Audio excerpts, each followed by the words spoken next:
ಕೇಂದ್ರ ಸಚಿವ ಅಮಿತ್ ಶಾ ವಿರುದ್ಧ ಆಕ್ರೋಶ, ದಲಿತ ಪರ ಸಂಘಟನೆಗಳಿಂದ ರಸ್ತೆ ತಡೆ, ಪ್ರತಿಕೃತಿ ದಹನ. ಕೇಂದ್ರ ಸಚಿವ ಅಮಿತ್ ಶಾ ವಿರುದ್ಧ ಮೈಸೂರಿನಲ್ಲಿ ಬೃಹತ್ ಪ್ರತಿಭಟನೆ ಮಾಡಲಾಯಿತು.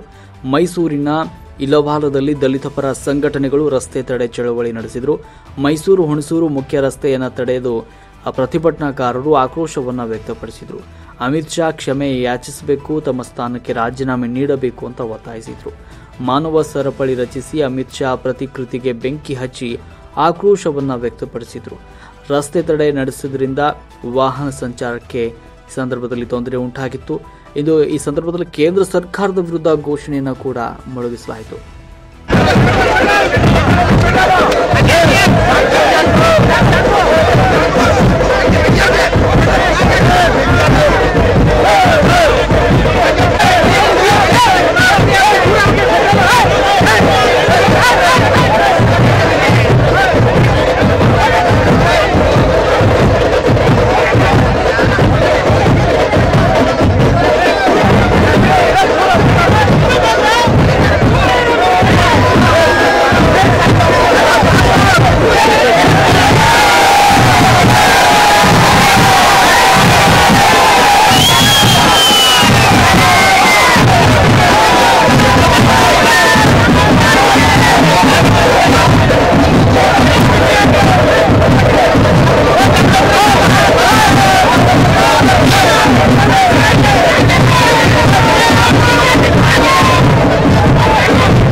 ಅವರು ಆ ಸಂಸತ್ ಭವನಕ್ಕೆ ಬರ್ಬೇಕಾದ್ರೆ ಅದೇ ಸಂವಿಧಾನದ ಅಡಿಯಲ್ಲಿ ಬಂದು ಇವತ್ತು ಅಧಿಕಾರ ನಡೆಸ್ತಾ ಇದ್ದಾರೆ.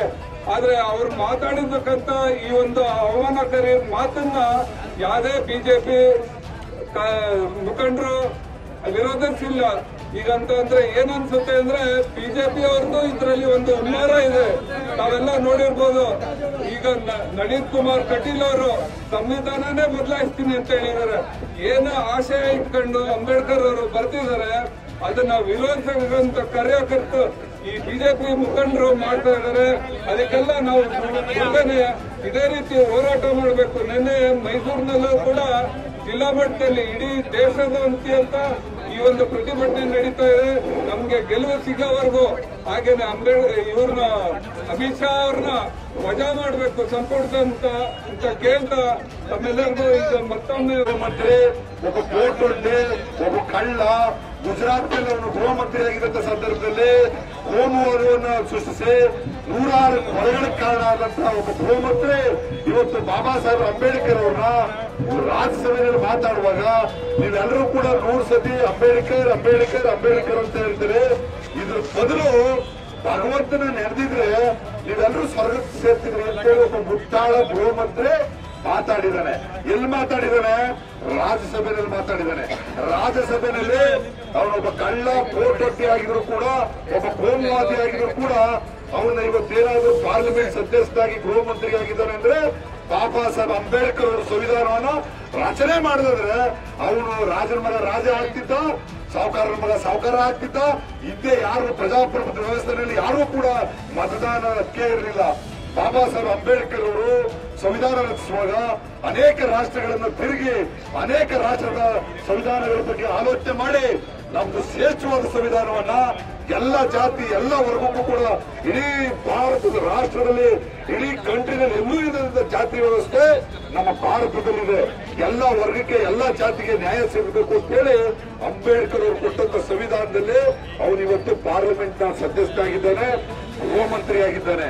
ಆದ್ರೆ ಅವನು ಗಡಿಪಾರ ಆಗಿದ್ದಂತ ವ್ಯಕ್ತಿ ಗುಜರಾತ್ ನಲ್ಲಿ, ಅದಾದ್ಮೇಲೆ ಅವನ್ನ ಜೈಲ್ಗೆ ಹೋಗಿದ್ದಂತ ವ್ಯಕ್ತಿ, ಅವನ್ನ ಇವತ್ತು ಇಡೀ ಭಾರತದ ರಾಷ್ಟ್ರದಲ್ಲಿ ಅವರ ರಾಜ್ಯದಿಂದಲೇ ಗಡಿಪಾರ ಮಾಡಿಬಿಟ್ಟಿದ್ರು. ಆದ್ರೆ ಅಂತ ವ್ಯಕ್ತಿ ರಾಜ್ಯಸಭೆಯಲ್ಲಿ ಬಾಬಾ ಸಾಹೇಬ್ರ ಬಗ್ಗೆ ಹಗುರವಾಗಿ ಮಾತಾಡ್ತಾನೆ. ಬಾಬಾ ಸಾಹೇಬ್ರು ಸಂವಿಧಾನದ ರಚನೆ ಮಾಡ್ತಾರೆ, ಎಲ್ಲ ವರ್ಗಕ್ಕೂ ಕೂಡ ಸಂವಿಧಾನ ಇದೆ. ಒಬ್ಬ ಸಂವಿಧಾನ ವಿರೋಧಿ ಯಾರಾದ್ರೂ ಇದ್ರೆ ಅದು ನರೇಂದ್ರ ಮೋದಿ ಮತ್ತೆ ಗೃಹ ಮಂತ್ರಿ. ಒಬ್ಬ ಗೃಹ ಮಂತ್ರಿ ಆಗಿದ್ದವರು ರಾಷ್ಟ್ರವನ್ನ ಯಾವ ರೀತಿ ಆಳ್ವಿಕೆ ಮಾಡಬೇಕು, ಯಾವ ರೀತಿ ನಡೆಸ್ಕೊಂಡು ಹೋಗ್ಬೇಕು ಅಂತ ಆಲೋಚನೆ ಇಲ್ಲದಂತ ಹವ್ಯಕ್ಕೆ ಇವತ್ತು ಬಾಬಾ ಸಾಹೇಬ್ ಅಂಬೇಡ್ಕರ್ ಅವ್ರ ಬಗ್ಗೆ ಇವತ್ತು ಯಾರಾದ್ರೂ ದೇವರು ನೋಡಿದವ? ಇವತ್ತು ರಾಮನ್ ನೋಡಿದವ, ಇವತ್ತು ಸೀತೆ ನೋಡಿದವ, ಇವತ್ತು ಕೃಷ್ಣನ್ ನೋಡಿದವ. ನಮ್ಮ ಕಣ್ಣಿಗೆ ಯಾರಾದ್ರೂ ಕಾಣೋರಿದ್ರೆ ಬಾಬಾ ಸಾಹೇಬ್ ಅಂಬೇಡ್ಕರ್ ಅವರು. ಇವತ್ತು ನಮ್ಮ ರಾಮಸ್ವಾಮಿ ಮಾತಾಡ್ತಿದ್ದ, ಇವತ್ತು ಒಬ್ಬ ಸಾಮಾನ್ಯ ಕೂಲಿ ಮಾಡೋರು ಇವತ್ತು ಚೇರ್ಮನ್ ಆಗಿದ್ದು, ಸಾಮಾನ್ಯ ಜನ ಇವತ್ತು ಜಿಲ್ಲಾ ಪಂಚಾಯತಿ ಅಧ್ಯಕ್ಷರು, ಗ್ರಾಮ ಪಂಚಾಯತಿ ಅಧ್ಯಕ್ಷರು, ಪಾರ್ಲಿಮೆಂಟ್ ಮೆಂಬರು, ಒಬ್ಬ ಕಳ್ಳ ಪೋರ್ಟಟ್ಟಿ ಒಬ್ಬ ಇವನೇ ಅಮಿತ್ ಶಾನೇ ಒಬ್ಬ ಮಂತ್ರಿ ಆಗಿದ್ದಾರೆ ಕೇಂದ್ರದಲ್ಲಿ ಅಂದ್ಮೇಲೆ ಎಲ್ರಿಗೂ ಸಮಾನವಾದಂತ ಹಕ್ಕನ್ನ ಕೊಟ್ಟವರು ಬಾಬಾ ಸಾಹೇಬ್ ಅಂಬೇಡ್ಕರ್ ಅವರು. ಸಂವಿಧಾನವರ ವಿರೋಧಿ, ಸಂವಿಧಾನದ ಬಗ್ಗೆ ಅರಿವು ಇಲ್ಲ, ಸಂವಿಧಾನದ ಬಗ್ಗೆ ಅವ್ರ ಕಾಳಜಿ ಇಲ್ಲ, ಎಲ್ಲ ವರ್ಗವನ್ನ ವಿರೋಧ ಮಾಡಿ ಇವತ್ತು ಭಾರತ ರಾಷ್ಟ್ರಕ್ಕೆ ಮತ್ತು ಬಾಬಾ ಸಾಹೇಬ್ ಅಂಬೇಡ್ಕರ್ ಅವರ ಬಗ್ಗೆ ಮಾತಾಡೋದಕ್ಕೆ ಹೊರಗಡೆ ಫಾರಿನ್ ನಲ್ಲಿ ಇವತ್ತು ರಷ್ಯಾ ಆಗ್ಬೋದು, ಅಮೆರಿಕ ಆಗ್ಬೋದು, ನ್ಯೂಜಿಲೆಂಡ್ ಆಗ್ಬೋದು, ಇದೆಲ್ಲ ಕೂಡ ದಾಳಿ ಮಾಡ್ತಾ ಇದ್ದಾರೆ. ಒಂದೇ ದೇಶ ಅಲ್ಲ, ಬಾಬಾ ಸಾಹೇಬ್ರನ್ನ ಫಾರಿನಲ್ಲೂ ಕೂಡ ಅವ್ರ ಸ್ಟ್ಯಾಚ್ಯೂನ ಇಟ್ಟಿದ್ದಾರೆ. ನಮ್ಮ ಭಾರತ ದೇಶ ಬಿಡಿ, ಆದ್ರೆ ಅಂತ ಮಹಾನ್ ನಾಯಕನ ಬಗ್ಗೆ ಹಗುರವಾಗಿ ಇವತ್ತು ರಾಜ್ಯಸಭೆಯಲ್ಲಿ ಒಬ್ಬ